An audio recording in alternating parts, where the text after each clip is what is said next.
morning po sa inyo lahat. Amen po ba? Amen. Papasalamat po muna ako sa inyo lahat sa mga panalangin po ninyo na kakaraang araw ako po ay napunta sa emergency. Ano po? Nagkaroon ng depresya yung aking parbula siguro ng puso. Ano po? At papasalamat ako sa Panginoon kasi hindi po ako na-confine. Ano po? At talaga po ang Panginoon po yung ating healer. Ano po? Kaya po ako narito ngayon sa harap nyo ay para po pag-aralan po natin ano yung ngayon po ay araw po ng mga pastor, ano po. Ngayon po ay Pastors Appreciation Month, ano po. At maaari po na ginagawa na po natin yung pag-appreciate sa ating pastor, ano po.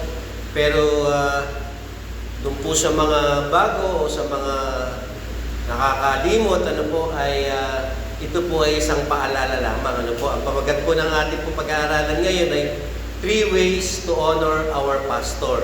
Ano po ba? Tatlong way kung paano natin pahalagaan ang ating pastor, kung paano po natin siya i-honor. Ano po? At ang tanong nga po, bakit po mahalaga na parangalan natin ang ating pastor? Bakit nga ba na mahalaga na parangalan natin siya? Dahil pa sa sinabi niya? Dahil po siya yung pastor? Amen? Ano po? Slide please, next. Okay. Una-una po, dahil si Yahweh ang tumawag sa kanya. Ano po? Sa Romans 11:29, sabi po, for the gifts and the calling of Yahweh is irrevocable. Sa Tagalog po, sapagkat ang mga kaloob at pagtawag sa Diyos, pagtawag ng Diyos ay hindi nagbabago. Amen po ba? So, pag po pala tumawag ang ating Panginoong Yahweh ng kanyang lingkod, ano po, ay hindi po ito nagbabago kailanman. Ano po? Kaya pwede niyo pong tanongin, paano Brother Sito, kung ayaw naman niya, magiging katulad lang po siya ni Jonah, na tinawag siya ng Panginoon para mag-preach doon sa Ninive, pero ayaw niya kung saan siya nagpunta, sumakay sa barko, ginawa ng Panginoon, pinalunok siya sa malaking isda, at doon din po siya dinala sa Ninive. Yan po ba? O ngayon, baka po magtatanong din kayo, bakit Brother Sito may mga pastor na nawawala sa ministry, nagkakaroon ng kasalanan, tumitiwalag sa ministry, nawawala, marami po tayong mga pastors na nabalitaan natin yung mga ganon, ano po. Ako po, sure na sure, hindi po sila tinawag ng Panginoon, ano po. Amen? Baka po sila tinulak lamang. Amen po ba? Kaya po, katulad din po natin, tinawag po tayo ng Panginoon para po tinawag po niya tayo sa kaligtasan. Amen? At kaya po tayo narito dahil tinawag din po tayo ng ating Panginoon. Pero iba po yung pagkatawag sa ating pastor. Ano po? Pangalawa, ang pastor ay regalo ni Yahweh sa iglesia. Regalo po ng ating Panginoong Yahweh ang mga pastor sa ating pong iglesia. Basahin ko po ulit sa Romans 11:29, sabi, for the gifts of Yahweh is irrevocable. Hindi rin po pwedeng baguhin. Basta't iniregalo sa iyo ng Panginoon, hindi pwedeng bawiin. Basta't iniregalo ng Panginoon, hindi pwedeng magbago.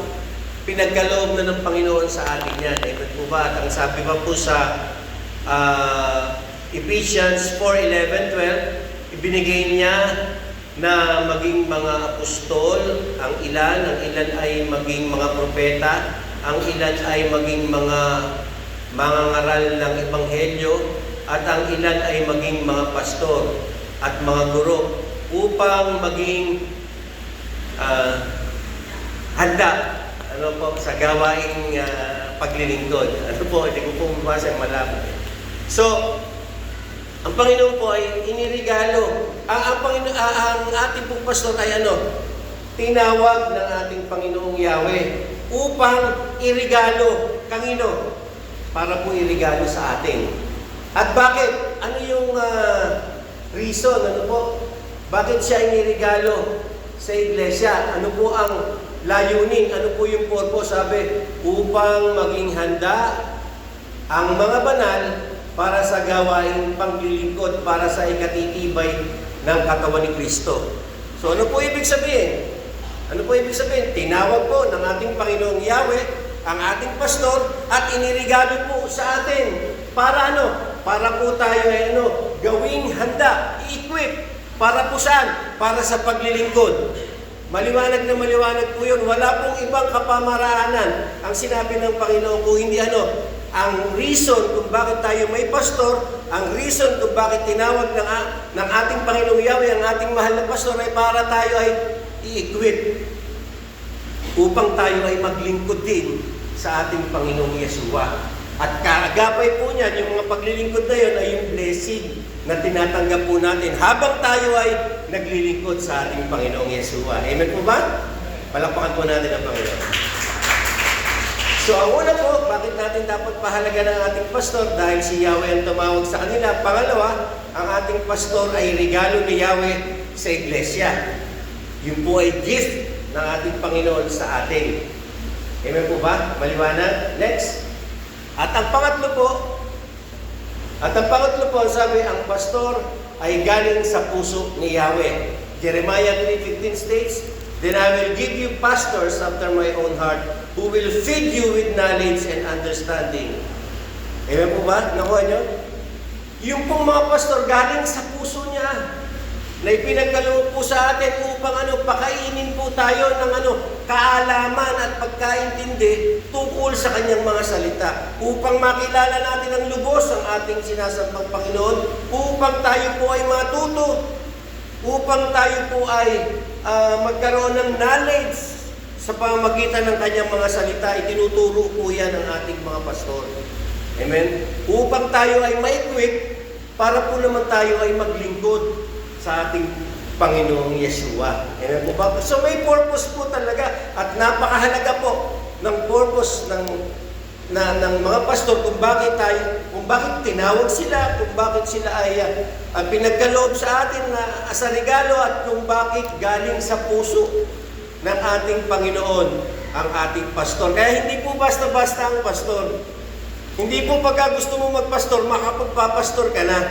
Hindi po, kung hindi ka tinawag ng ating Panginoon na maging pastor at hindi ka galing sa kanyang puso at hindi ka inirigalo sa mga mananampalataya, malamang wala ka na dyan. At marami po tayo mga pastor na mapapalitaan na ganyan. At ako man, marami po akong knowledge ng mga pastor, pero wala na ngayon sapagkat natisod po sila mismo ng kanilang sariling buhay. Amen po? Kaya po mapalad po tayo sapagkat ilang years na po ang ating pastor, naririto pa rin po tayo. Amen po ba? Lalong-lalo na yung mga taong kasama niya, yung mga kapatiran kasama niya, nung nagsisimula pa lamang po sila. Kaya po nagpapasalamat din po ako sa inyo sapagkat kayo po yung naging kaagapay ng ating pastor upang hanggang ngayon ay narito pa rin po tayo. Amen po ba? Palakpakan po natin ang ating Panginoon. Next, anak. Ngayon, ang tanong po, naintindihan na natin kung bakit mahalaga ba ang pastor sa buhay po natin. Bakit natin dapat siya pahalagahan? Sapagkat siya tinawag ni Yahweh, sapagkat siya ay inirigalo sa atin ng ating Panginoong Yahweh, at sapagkat galing siya sa puso mismo ng ating Panginoong Yahweh. Kaya napakahalaga. Pero ang tanong, paano natin siya dapat parangalan? Alam niyo po ba, yung pagpaparangal po sa ating pastor, maaaring ginagawa na po natin ito. Pero kailangan malaman natin sa mismong salita ng ating Panginoong Yahweh at Panginoong Yeshua kung paano ba natin siya dapat parangalan? Paano ba? Amen po ba? Paano ba? Next. Ayan po, number 1, by supporting them. Sabi po sa 1 Timothy 5:17, let the elders, pastors that rule will be counted worth of double honor. Ano po ibig sabihin ng double honor for pastor? Means they deserve both high respect and esteem and financial support from the congregation, especially they who labor in the word of doctrine. Alam niyo po, hindi po ang pastor ang may sabi niya, may sabi po niya ng salita ng Diyos.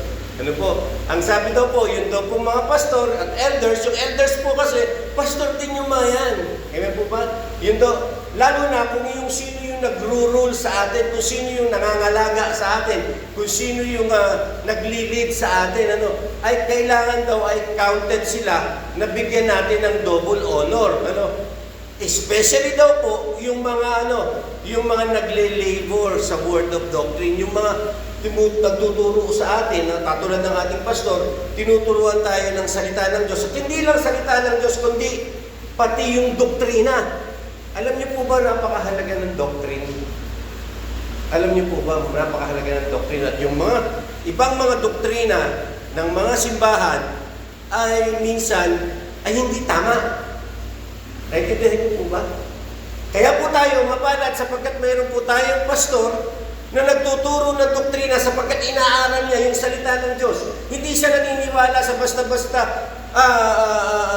kung ito ay opinion mo, kung ito ay pinag-aralan mo, kung ito ay napag-aralan mo o napag-aralan mo lamang dahil sa in-interpret nila. Iba-ibang interpretasyon, pero ang ating po pastor, pinag-aralan niya kung ano yung doktrinang itinuturo po sa atin. Amen. At ang pinakamaling doktrina na itinuro sa atin, na nalaman natin, na naintindihan natin, ay yung doktrinang naghihintay sila sa pagdating ng ating Panginoong Yeshua. Amen. Hinihintay pa nila hanggang ngayon, kahit nasa puso na nila, hinihintay pa rin nila hanggang ngayon, kahit na kung mayroong sanabi sa Bible na kung mayroong 2 o 3 na nagkatipon, ay nandoon siya sa gitna natin. Amen po ba? Amen? At naghihintay pa rin sila sa rapture. Alam niyo po ba, noong September 23 daw po, magra-rapture? Kaya yung ibang hindi nagsisipap, yun po yung nabalitaan ko. Dinalaw po kasi ako ng aking pastor dati sa Talavera, si Pastor Dennis. At nabalitaan niya nang ako'y na-hospital, napagkwentuhan natin, sabi niya, alam mo ba, si brother ganun biglang nagsimba. Bakit po? Sabi, maraming salamat sa Panginoon. Kasi natakot daw siya, malapit na raw September 23 magra-rapture, baka daw maiwanan siya. Alam ba, tawanan kami hanggang sa isinare ko na rin po sa kanya tuloy yung ating kaalaman tungkol dun sa second coming. At sinabi ko talaga sa kanya na ibinigay ko sa kanya yung mga talata at talagang nag-isip siya. At sabi niya, Pastor, hindi kita ako pipilitin, pero ano sa palagay mo yung nabasa mo? At kung meron kang sasabihin sa akin, isabihin mo ako at ako'y nanghihingi rin ka ako ng knowledge. Sabi ko. Alam niyo po, ang sabi ng aking pastor, hindi ko pwedeng i-deny yan. Sabi niya. Kasi salita yan ng Diyos, hindi ko pwedeng i-deny yan, napakaliwanag, sabi niya. Ako nasa neutral daw siya. Neutral kasi pag-aaralan pa rin daw niya. Sabi ko, sige pastor, mag-aaral tayo patuloy, sabi ko. At nagpapasalamat ako sapagkat nagkakaroon na rin ako ng lakas ng loob para yung mga pastor na dumadalaw sa akin ay ma-sharean ko rin naman ng natutunan natin, ng katotohanang natutunan natin. At yan ay natutunan ko din sa ating mahal na pastor. Po ba kasi kung hindi po ako napunta rin, hindi po ako matututo niya. At yan ay tinanggap ko sapagkat alam kong totoo, sapagkat alam kong galing sa Diyos at alam kong walang kahit anong verses na pwedeng magpasinungaling dun sa verses sa Matthew. Amen po ba? Palakpakan po natin ang Panginoon. Doon po sa mga nagtuturo lalo ng salita ng Diyos at doktrina. Ano po ang sabi? For the scripture saith, thou shalt not muzzle the ox that breadeth out the corn, and the laborer is worthy of his reward. Amen. So nagle-labor ang ating pastor para tayo turuan ng salita ng Diyos, turuan ng doktrina, at tayo i-guide para po sa papunta sa ating Panginoong Yeshua Christ. Ano po? Pasunod sa ating Yeshua Christ. Ano po? At kailangan daw pag yung mga taong gano'n, yung mga pastor na gano'n na nagle-labor doon sa word ng ating Panginoon, lalo na po sa pagtuturo ng doktrina, ay counted daw po silang bigyan ng double honor. Ano po ba yung double honor? Ulitin ko po, sabi po rito, double honor for pastor means they deserve both high respect. Ano po? Our pastor deserve high respect. Hindi lang po high respect, kung hindi po ano po sabi diyan, high respect and esteem and financial support. Amen po ba? And financial support. Hindi po hinihingi ng mga pastor yan. Yung financial support, hindi po hinihingi yan. Amen po ba? Hindi po sasabihin ng inyong pastor na ako'y nagkukulang na. Hindi po sasabihin ng pastor na ako kinakapos na. Hindi po sasabihin sa inyo ng pastor yan kung ano yung mga needs niya. Pero ang sasabihin po ng ating pastor, ano ba ang kailangan mo, kapatid? Panalangin ba? Ano ba nangyayari sa buhay mo? Amen? Nakuha niyo po? Amen? Palakpakan po natin ang salita ng Diyos. Next, anak. Ito po ang job ng pastor. The pastor's job is to take good care of the church. And it is the church's job to take good care of the pastors. Give him high esteem. Amen po? Give him respect. And give him financial support. Hindi po siyang may sabi niyan, hindi po ako may sabi niyan. Ang salita ng Diyos ang may sabi niyan. At gusto ko pong maintindihan natin ng lahat na ang Panginoong Yeshua Christ, ang Panginoong Yahweh, ang nagsasabi niyan at sa mismong salita niya. Next, anak. Sabi po rito sa verse 14, sa ganyan ding paraan, ipinagutos ng Panginoon na ang nangangaral ng magandang balita ay dapat matustusan ang ikabubuhay sa pamamagitan ng magandang balita. Very, maintindihan natin. Tagalog, Next po. Galatians 6:6. Ang nagtuturo ng salita ng Diyos ay dapat bahaginan ng mga pagpapalang tinatamasa ng mga tinuturuan. Sino po ang magbabahagi? Ang tinuturuan. At sino po yung nagtuturo? Ang pastor. Ano po? Babahaginan po natin sapagkat pag naturuan po tayo ng pastor at sinunod po natin ang pastor, ano po mangyayari? I-bless po ng Panginoon ang buhay natin. At pag i-bless po ng Panginoon ang buhay natin ay dapat lamang naman yung tinatamasa ng tinuturuan, ano po? Ay bahagi na natin ng pagpapala yung nagturo sa atin, ang ating pastor. Amen po ba? Tandaan niyo po, Galatia 6:6. Hindi po ako nagsabi niyan, hindi po ako pastor, kundi ang ating Panginoon mismo sa kanyang salita. Galatia 6:4, wala pa kaming karapatan na tustusan ng iglesia sa aming pangangailangan? Minsan tanong ng mga pastor yan wala pa kaming karapatan naman natustusan ng iglesia yung aming mga pangangailangan. Napakalaang problema. Ang nangyayari po sa atin dito, hindi naman po sinasabi ng pastor sa inyo kung ano yung mga pangangailangan nila Ano po? Ang sinasabi, ang concern pa rin nila, yung pangangailangan ng church. Pangangailangan sa third floor, pangangailangan sa fourth floor, pangangailangan sa pagbibigay natin sa mga missionaries. Hindi po pangangailangan niya yung kanyang inihiling sa Panginoon, kundi yung pangangailangan ng church. Amen po ba? Napansin niyo po, dito sa church natin, napansin niyo, hindi naman po sinasabi ng ating pastor na kailangan ko yan. Kailangan ko to sa sarili nila, pero hindi ang sinasabi lang, iniiyak nila sa Panginoon ay yung pangangailangan ng church. Amen po ba? Naintindihan po ba? Palakpakan po natin ang Panginoon. Sabi po sa Galatians 6:7, sinong kawal ang naglilingkod sa sariling gugol? Sinong tao ang nagtatanim ng ubas at di nakikinabang sa mga bunga nito? Sinong pastol ang nanganganaga ng tupa at di nakikinabang sa gatas na ito? Yan po yung tanong ng Panginoon sa atin.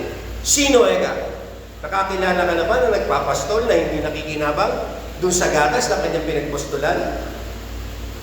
Amen? Nakakilala na ba kayo ng sundalo na ang ginagawa niya ay siya pa yung nagpapasweldo kesa siya yung sweldohan? Amen po ba? Nakakilala na po ba kayo na nagtatanim ng ubas na hindi siya nakikinabang doon sa bunga ng ubas na aanihin niya? Hindi. Ikaw ang nagtanim, ikaw ang aani. Amen po ba? Maliwanag po. Palakpakan po natin ang Panginoon. Next, sa verse 9 sabi, nasasaad sa kautusan ni Moses, huwag mong busalan ang baka hanggat ginagamit sa pag-iik. Talaga bang ang baka lamang ang inaalala ng Diyos? Tingnan niyo po, sinasagot din ng salita. Sabi po sa verse 10, hindi po. tayo ang tinutukoy niya dahil atin kaya ito nasulat. Kaya dahil sa atin kaya ito nasulat. Sapagkat ang nag-aararo at ang gumigi kay umaasang may kaparte siya sa anihin. So napakarami pong mga verses na sinabi ng Panginoon na ganun talaga, ano po? May karapatan sila. Sabi po sa 1 Corinto 9:11, naghahasik kami sa inyo ng pagpapalang espiritual. Ito po ay talagang tumbok na tumbok na. Sabi, naghahasik kami sa inyo ng pagpapalang espiritual. Sabi po ng mga pastor, malaking bagay ba naman kung umani kami ng mga material na pakinabang mula sa inyo? Ano daw po? Material. Hindi po lahat espiritual. Hindi po natin pwedeng ibayad sa tindahan yung espiritual. Material po ang pinambabayad natin sa tindahan.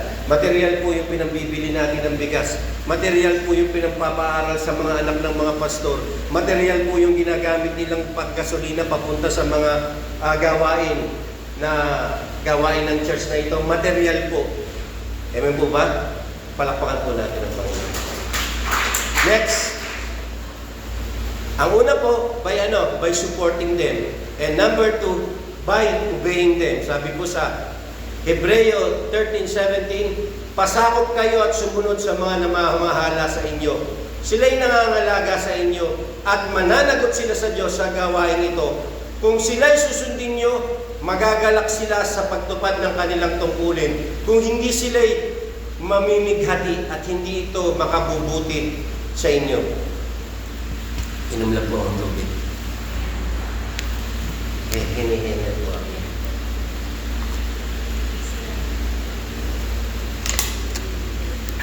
Anak, ba't nawala?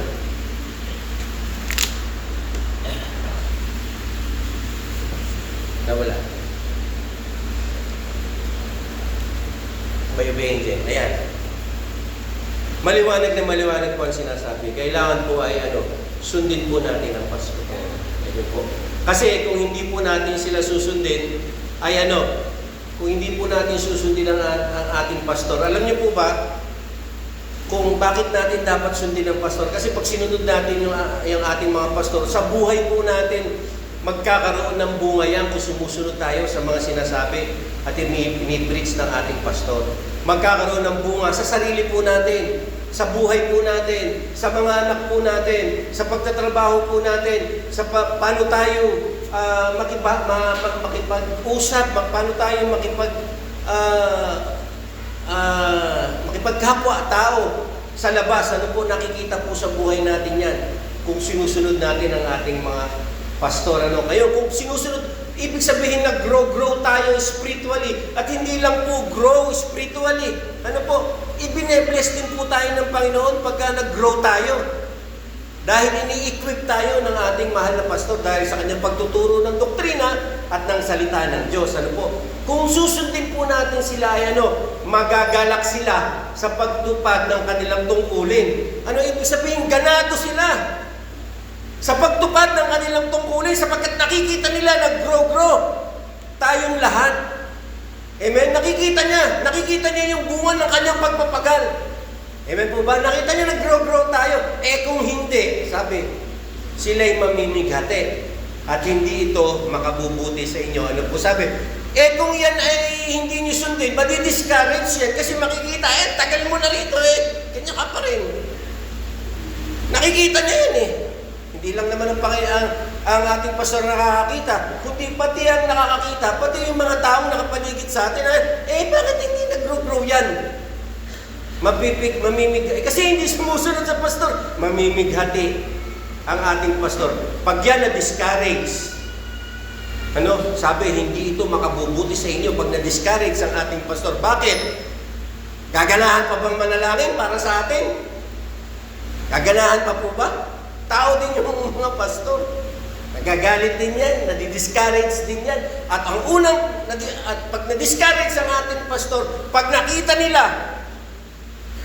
yung mga mananampalataya na kanyang tinuturuan ay hindi lumalago. Dahil makikita iyon sa buhay natin. Sa buhay natin yun magre-reflect. Amen po ba? Maliwanag? Palakpakan po natin ang Panginoon. Next, anak. Tingnan niyo po, meron po akong babasahin sa inyo. Ito po yung example na nangyari nung panahon po ni Joshua. Ang sabi po sa Exodus 17, nang ang mga Israelita ay nasa Rephidim, sinalakay sila ng mga Amalekita. Sinabi ni Moses kay Joshua, pumili ka ng ilang tauhan natin at pangunahan mo sa pakikipaglaban sa mga Amalekita. Hahawakan ko naman ang tungkod na ibinigay sa akin ng Diyos at tatayo ako sa ibabaw ng burol. Next, anak. Sinunod ni Joshua ang utos. Take note, kaya ako ginawang red. Sino ang sumunod? Sinunod ni Joshua ang utos ni Moses. At hinarap niya ang mga Amalekita hinarap niya ang mga Amalekita. Si Moses naman, kasama sina Aaron at Hur, ay nagpunta sa burol at kapag nakataas ang mga kamay ni Moses, nananalo ang mga Israelita. Kapag nakababa, nananalo naman ang mga Amalekita. Tingnan po natin yung pictures. Amen? Tingnan po natin yung picture. Si Moses po ay ang pastor. Amen? Si Hur at si Aaron ay yung mga tumutulong sa pastor. Sila po yung mga worker ng church. Amen po ba? Si Joshua naman at ang kanyang mga sundalo, ang picture ay tayong church. Amen? Merong battle na nangyayari. Sa totoong buhay, tayo po, ang battle natin ay yung battle of life, yung buhay natin na nangyayari sa araw-araw. Merong mga battle po tayo, ano po? Ngayon naman, ang laban naman ng ating pastor ay yung spiritual battle na pinapanalangin niya tayo araw at gabi. Mga pangalan natin nakasulat sa kanyang isipan at yun ay patuloy niyang pinapanalangin. Araw-araw sa Panginoon, pinapanalangin niya tayo upang manalo tayo sa battle of life na ating kinakaharap. Katulad ko. Ewan po ba? Katulad ko. Akala ko, madededs na ako. Ano po? Pero dahil po sa panalangin ng ating pastor, dahil po sa panalangin ninyo, andi dito pa rin po ako sa inyo, nakaharap sa inyo, nagsasalita. Yun po yung battle of life. At napansin niyo po si Moses nung nakataas yung tungkod, nananalo po sila sa battle of life. Dahil nananalo ang ating pastor, si Moses, sa spiritual na pinaglalaban niya. Tayo po. Amen po ba? Pero tao din po ang ating pastor, napapagod po siya, nadidiscourage po siya. At pagka nangangawit na po siya, ano po ang nangyayari pag nangangawit na po? Natatalo na sila sa battle of life. Natatalo na si Brother Sito sa battle of life. Kung ano na iniisip ni Brother Sito, baka hindi na siya, nagkakaroon na siya ng doubt na sinasabi, bakit ako nagkakasakit? Bakit ako umutik ng ma-confine na naman? Bakit? Kasi natatalo. Natatalo si Moses. Nakuha niyo po? Pero ano po ang ginawa ng mga workers? Ano po ang ginawa ng mga churchmate? Ano po? Tinulungan po nila yung pastor. Kumuha po sila ng bato para umupo si Moses. At tinanganan po nila yung kamay ni Moses upang manalo ulit si Joshua sa battle of life. Amen po ba? Tinulungan po si Moses. Hindi po pinagtulungan. Amen po ba? Mainam po maliwanag. Amen? Amen? Tinulungan po. Amen? At ganito po yun, ano? Bakit po kinuha nila Aaron at Hur? Bakit po bato ang kinuha ni Aaron at Hur upang upuan ni Moses? Alam niyo po ba kung sino yung bato na yun? Next, anak. Sabi, nangawit na si Moses, kaya sina Aaron at Hur ay kumuha ng isang bato at pinaupo roon si Moses habang hawak nilang pataas ang mga kamay nito hanggang sa lumubog ang araw dahil dito'y natalo ni Joshua ang Amalekita. Next, anak.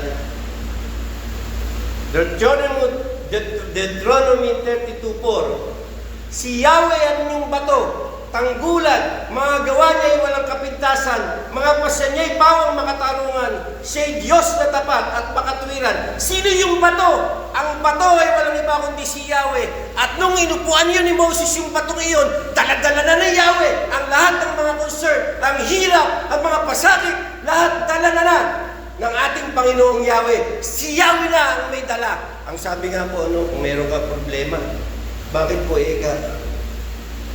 kung kailan ako'y walang problema, hindi natin, ito yung alam na nating mga na hindi natin alam kung sino yung nagsabi, Bakit po kung kailan ako'y walang problema, dalawang footsteps yung nakikita ko. Pero bakit kung ang bigat-bigat ng problema ko, isang footsteps na lang ang nakikita ko. Sabi ng Panginoon, anak, dahil sa may problema ka, binuhat kita. At yung nakikita mong footsteps, akin yan. Yun po yung footsteps in the sun. Po ba? Palakpakan po natin. At hindi lang po. Tingnan niyo po ang bato na yon ay si Yahweh. Pero sa 1 Corinthians 10:4, at lahat ay uminom ng parehong inuming espiritual, sapagkat sila'y uminom mula sa batong espiritual na sumunod sa kanila, at ang batong iyon ay si Yeshua Kristo.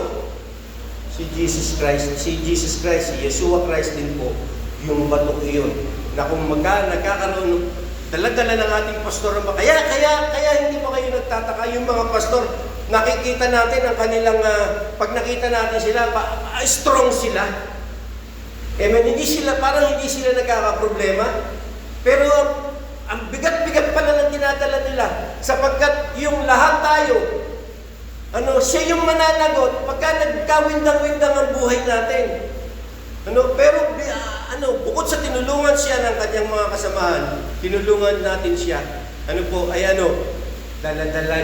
Dala-dala siya ng ating Panginoong Yahweh at ng ating Panginoong Yeshua Christ. Kaya parang ang strong naman. Lalong-lalo na po ngayon sa kalagayan ng ating mahal na pastor. Lalong-lalo na po sa kalagayan niya ngayon. Lalong-lalo na po sa kalagayan niya ngayon.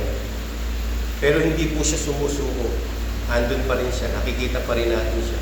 Yung tunay na pastor. Hindi lamang sa pagsasalita sa pulpitong ito, kundi yung tunay na ginagawa ng pastor, yung tunay na puso ng pastor, yung nagmamahal po sa ating lahat, yung may concern po sa ating lahat. Alam niyo po ba, tuwing magpo-post po ako, na ako'y nasira, alam niyo po ba? Si pastor wala nang malang gawin niya, tawag na ng tawag. At pupuntahan tayo niya kung kaya niya, pupunta yan. Hindi yan magdadalawang isip. At alam ko, naranasan nyo na yan. Pagdating po sa ating pastor, ranas nating lahat yan. Amen po ba? Palakpuan po natin ang ating Panginoon. So the first one is to support them spiritually and materially. And number 2 is to obey them. Sapagkat pagka inobey natin sila, ay tayo din yung makikinabang. At matutuwa pa, at masisiyahan at mai-encourage ang ating pastor. At pag hindi natin siya sinunod, ay hindi daw ito makabubuti sa atin. Next na. Malapit. Ito po yung pangatlo, kasi 3 ways lang po. Malapit na po tayo matapos. Sabi po, by recognizing them. Sabi sa 1 Thessalonians 5:12, hinihiling namin sa inyo, mga kapatid, na pahalagahan ninyo ang mga naglilingkod sa inyo, na pinili ng Panginoon upang mamuno at mangaral sa inyo. Ibigay niyo sa kanila ang lubos na paggalang at pag-ibig dahil sa gawain nila, mamuhay kayong may mabuting pakikitungo sa isa't isa. Verse 13. Pag-ukulan niyo sila ng lubos na paggalang at pag-ibig dahil sa kanilang gawain, magsama-sama kayong mapayapa. Amen po ba? Alam ko po na mahal po natin ang ating pastor. Alam ko po na ginagalang po natin ang ating pastor. Amen po ba? Lalong-lalo na po ngayon sa kalagayan po ng ating pastor ngayon. Unawain natin siya, mahalin natin siya, igalang natin siya, sundin natin siya, suportahan natin siya. Amen. Sapagkat ang pagkapastor po, hindi lang po yung, alam niyo po, sa 30 years na mahigit na pagtuturo ng ating pastor, naituro na sa ating lahat ang doktrina, naituro na sa ating lahat ang salita ng Diyos nung nag-preach siya. Kung inyo pong susubaybayan yung YouTube niya, talagang mabless pa rin po kayo hanggang ngayon. Sapagkat ako po every Sunday ay hindi ko po nakakalimutan manood ng kanyang mga preaching. At doon ko po nakikita, doon ko po nararamdaman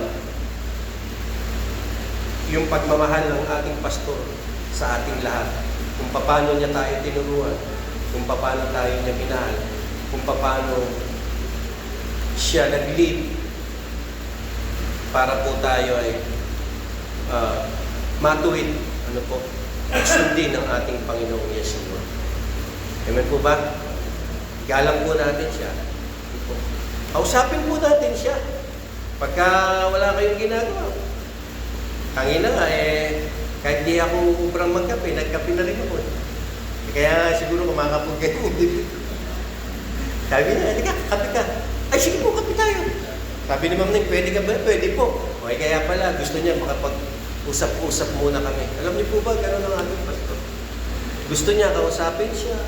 Gusto niya pahalagahan siya. Alam mo, malaking bagay po sa pastor yun dahil nai-encourage natin siya. Amen po ba? Ngayon po, sa bubuhay po natin, yung 3 ways na yun para paano natin pararangalan ng ating pastor. Una, support our pastor. Pangalawa, obey our pastor. At pangatlo, i-recognize po natin ang ating pastor. Bigyan natin ng paggalang, bigyan natin ng pagmamahal. Alam po ginagawa natin yan. At ang pinakamaganda rito, naintindihan natin na, ay naku, ganun pala. Ang may sabi pala nun, hindi ang mga pastor. Ang may sabi pala nun, ay yung salita ng Diyos na dapat silang bigyan ng double honor. Ngayon, sa buhay ko natin.